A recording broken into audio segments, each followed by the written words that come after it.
vamos a comenzar hablando, nos vamos a dedicar a la patología renal, lo que nosotros habitualmente llamamos la insuficiencia renal.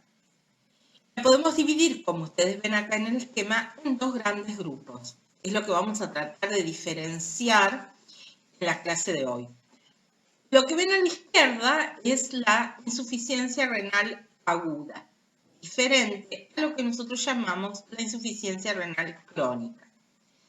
¿Qué características generales podemos encontrar en estos dos tipos de patología? En cuanto a la insuficiencia renal aguda, una de las características que vamos a encontrar es que se desarrolla en horas a día. Es decir, un individuo aparentemente normal, sin ningún tipo de trastorno, que en horas y días comienza a desarrollar la patología renal. Ahora vamos a ver cuáles son esas características que vamos a encontrar en el paciente. También lo que es importante en la insuficiencia renal aguda es que cuando se conoce la causa y es tratada, la insuficiencia renal aguda es considerada reversible, no en el 100%. Va a haber un grupo de estos pacientes que no van a resolver su insuficiencia renal aguda y se van a transformar en insuficientes renales crónicos. La insuficiencia renal crónica, a diferencia de la aguda, fíjense ustedes lo que les dice el cuadro acá, es aquella que se desarrolla de meses a años y en general es irreversible. Comenzamos entonces, como siempre, definiendo qué es la insuficiencia renal aguda. Es, como ya dijimos, el deterioro brusco de la función renal, es decir, algo que aparece en horas a día. ¿Qué vamos a encontrar en el paciente? Acumulación de los productos de desecho nitrogenados y una azoemia progresiva. ¿Qué es esto?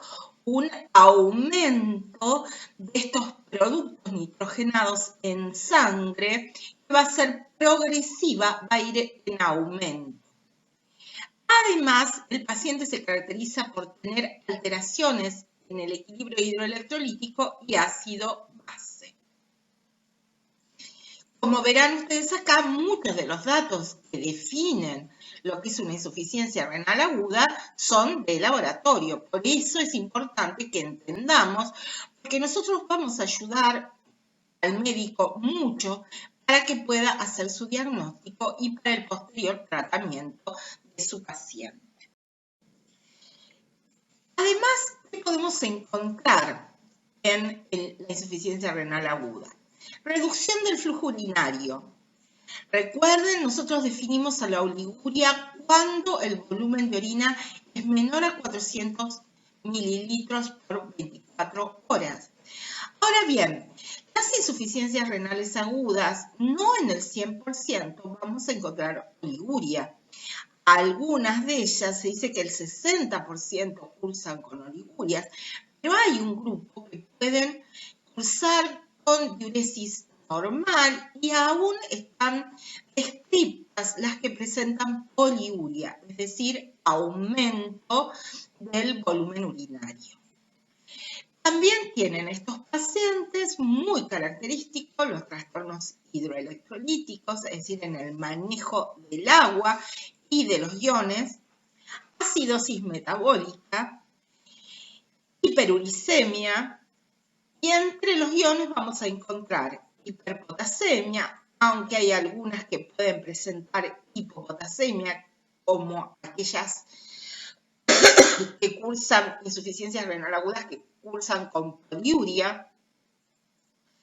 También estos pacientes presentan hipermagnesemia, hiperfosfatemia e hipocalcemia. Y acá vemos muchos datos de laboratorio. Fíjense, yo eso se los tomo en los exámenes, estudiense cuáles son las características del laboratorio que vamos a encontrar en las insuficiencias renales. ¿Cómo se clasifica la insuficiencia renal aguda? Bueno, porque en realidad, una vez que el laboratorio demuestra que hay una trastorno en el funcionalismo renal, ahora vamos a ver cuál es el diagnóstico de laboratorio, el médico necesita saber cuál es la causa, dónde está la etiología. Recuerden que etiología en medicina es causa. ¿Qué es lo que está provocando en su paciente que desarrolle la insuficiencia renal? Para lograr justamente entender cuál es la causa, es que se la ha clasificado en 3 grupos. La insuficiencia renal aguda prerrenal, fíjense ustedes ahí, el esquema se los muestra, se lleva el 60% de las insuficiencias renales agudas. La insuficiencia renal aguda llamada intrínseca o renal, donde la causa, el comienzo de la enfermedad, se da porque lo que está alterado, está enfermo, es el propio riñón. Y la postrenal. Acá la causa es una vez salidos de los riñones. Es decir, recuerden que el sistema urinario está conformado también por una serie de tubos, los uréteres, la vejiga y la uretra. Cuando hay alteraciones o patología en esta área, puede llegar a producir una insuficiencia renal aguda. ¿Por qué se da? Porque el paciente no puede eliminar la orina, entonces se da un reflujo, una vuelta de esa orina por incapacidad de salir hacia el área renal. Entonces, acá tenemos las causas. Fíjense ustedes, insuficiencia renal aguda prerrenal es cuando la causa, digamos, está dada porque no hay una perfusión renal. ¿Qué significa perfusión renal? Es la cantidad de sangre que llega al riñón. ¿Qué ocurre en estos pacientes? ¿Dónde está la causa de la insuficiencia? Bueno, antes de que la sangre entre al riñón. En cambio, en las de tipo intrínseco o renales, ¿dónde se inicia la patología? En el propio riñón. Es el riñón el que se enferma y va a producir la insuficiencia renal aguda. Y de la posrenal ya hablamos dónde estaba la causa. Entonces, vuelvo a repetir, clasificación prerrenal, renal y posrenal. Causas de insuficiencia renal aguda prerrenal. Estudienlas porque entran, van a encontrarla en el TP y también entran en los exámenes, tanto parciales como en el final. Nuevamente, ¿por qué aparece la insuficiencia renal aguda prerrenal? Porque no, digamos, llega menor cantidad de sangre al riñón. Hay una hipoperfusión renal. Eso significa menor llegada de sangre al riñón. ¿Por qué puede darse esto?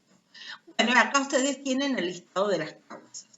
Hipovolemia, por hemorragias, pérdidas cutáneas, renales, gastrointestinales. Es decir, el individuo está perdiendo sangre, está perdiendo líquido por alguna causa que puede ser variadas. Ese sería un grupo. Después tenemos la insuficiencia cardíaca congestiva, es decir, cualquier causa, esto se da cuando hay un mal funcionamiento del corazón, entonces el corazón no impulsa la cantidad de sangre necesaria. Le va a llegar menor cantidad de sangre al riñón. Eso puede causar una insuficiencia renal aguda. La sepsis produce una serie de liberación de sustancias que producen alteraciones a nivel de la perfusión renal, contracción vascular entre ellas, y eso hace que llegue menor cantidad de sangre al riñón. La insuficiencia hepática, este tema ustedes ya lo vieron en fisiopato cuando estudiaron cuando estudiaron hígado, ¿recuerdan la complicación que era el síndrome hepatorrenal? ¿Dónde se da? Básicamente en la enfermedad hepática terminal, en la cirrosis, en la insuficiencia hepática, porque ese hígado está totalmente alterado, que no entra, la vena porta intenta que la sangre entre al hígado, pero no es posible, va produciendo una serie de alteraciones que dan la complicación también renal. Y obviamente la oclusión de la arteria renal. Recuerden que la arteria renal es la arteria por la cual la sangre entra al riñón. Si hay algo que tapona la arteria renal, ¿qué va a ocurrir? No va a entrar sangre al riñón. Por lo tanto, puede producir una insuficiencia renal. El segundo grupo dijimos que eran las insuficiencia renal aguda intrínseca o también llamada renal. El inicio de la patología se da porque lo que hay es una enfermedad a nivel del riñón, una patología principalmente o enfocada al propio riñón. ¿Por qué se puede enfermar el riñón? Bueno, también tenemos múltiples patologías. Puede ser que lo que esté alterado son los vasos sanguíneos que están en el interior del riñón. Y ahí encontramos varias patologías como la vasculitis, la hipertensión arterial maligna, sustancias vasoconstrictoras. Todas estas son alteraciones vasculares en el interior del riñón. Las enfermedades glomerulares, lo que se llama la glomerulonefritis aguda, más adelante vamos a hablar específicamente, por eso ahora solamente la nombro, y las enfermedades túbulo-intersticiales. Es decir, fíjense ustedes que dentro del riñón nosotros podemos decir que el inicio puede ser o que se enferme el glomérulo, ahí comience la patología, o que se enfermen los túbulos. ¿Por qué se pueden enfermar? ¿Cuál puede ser el daño? Ahí está puesto. Por drogas, tóxicos, infecciones, isquemia, depósitos de proteínas, de cristales, de pigmentos adentro de los túbulos que hace que los túbulos se dañen. El otro grupo son las enfermedades del glomérulo propias. Acá lo que se daña entonces primero es la filtración. Después se va a terminar dañando todo el riñón. Pero cuando la enfermedad es glomerular, todo se inicia en el glomérulo. Y por último, lo que se pueden enfermar son los vasos sanguíneos en el interior del riñón. Esas son las alteraciones vasculares. El tercer grupo es la insuficiencia renal aguda posrenal. Acá ustedes tienen las probables patologías. Por ejemplo, la oclusión de la vena renal. Recuerdan que nosotros habíamos ya hablado que podía tener el problema estar en la arteria renal, es decir, en la entrada de la sangre al riñón, donde ahí hubiera un taponamiento. Acá lo que está taponado no es la arteria renal, sino es la vena renal, por trombosis, es decir, coágulos, trombos en la vena renal que la ocluyen y por lo tanto que la taponan y por lo tanto la sangre, o digamos el filtrado, o lo que no se filtró más exactamente, que vuelve a la circulación, no puede salir del riñón. También puede estar una obstrucción de los uréteres, básicamente lo más común son los cálculos, y también la uretra. ¿Cuándo puede haber una obstrucción uretral? También puede ser por cálculos, también por la patología prostática, la hipertrofia de la próstata, el aumento en los varones del tamaño de la próstata puede llevar a una insuficiencia renal de tipo posrenal. Y el tumor de vejiga también.